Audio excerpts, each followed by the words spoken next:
మీకు ఎట్లా సంతృప్తి? చాలా సంతోషంగా ఉంది. ప్రధానంగా గౌరవ ముఖ్యమంత్రి గారు నా మీద నమ్మకంతో ఇంత పెద్ద బాధ్యత పెట్టారు. తప్పకుండా వారి నమ్మకాన్ని వమ్ము చేయకుండా సికింద్రాబాద్ పార్లమెంట్లో గెలిచి ముఖ్యమంత్రి గారికి, సోనియా గాంధీ, రాహుల్ గాంధీ గారికి సికింద్రాబాద్ పార్లమెంట్ సీట్ని గిఫ్ట్గా ఇవ్వం. అంటే గతంలో ఉంటే కాంగ్రెస్ పార్టీలో ఉన్నటువంటి బయటికి వెళ్ళిన వాళ్ళు అందరూ కూడా మళ్ళీ వాపస్ వస్తున్నారు.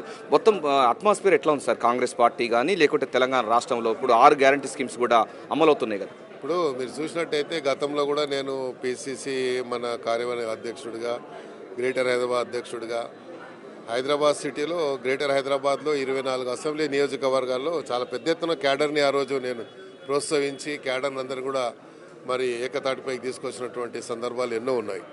అవన్నీ దృష్టిలో ఉంచుకొని ముఖ్యమంత్రి గారు ఆలోచించి సరైన అభ్యర్థి దానం నాగేందర్ అనే ఆలోచనతో నాకు అవకాశం ఇచ్చారు. కాబట్టి నాకు నమ్మకం ఉంది. తప్పకుండా ఏ నమ్మకంతోనైతే నా మీద బాధ్యత పెట్టిండ్రో ఆ నమ్మకాన్ని వమ్ము చేయకుండా మరి మళ్ళీ హైదరాబాద్ సిటీలో ఉన్నటువంటి పాత క్యాడర్ అందరినీ కూడా అన్ని నియోజకవర్గాల్లో అందరినీ మళ్ళీ ఏకతాటిపైకి తీసుకొచ్చి కాంగ్రెస్ పార్టీకి గ్రేటర్ హైదరాబాద్లో పూర్వ వైభవం తీసుకురావడానికి నా వంతు కృషి చేస్తాను. అంటే సికింద్రాబాద్లో ఇప్పటికీ ఆల్రెడీ పద్మారావు గౌడ్ ఉన్నాడు, అదే కిషన్ రెడ్డి ఉన్నారు, హేమీలు కూడా పోటీ పడుతున్న సందర్భంలో ఎవరు గెలుపు వారేదని వాళ్ళు ధీమా వ్యక్తం చేస్తారు. నిజంగా బీఆర్ఎస్ పార్టీకి ఆ పరిస్థితి ఉందా? బీజేపీకి ఆ పరిస్థితి ఉందా? నేను దేని గురించి చెప్పాను. కాంగ్రెస్ పార్టీ తరఫున సికింద్రాబాద్ పార్లమెంట్ మాత్రం గెలుస్తున్నాము. ఇది ముఖ్యమంత్రి గారికి గిఫ్ట్ ఇవ్వబోతుంది.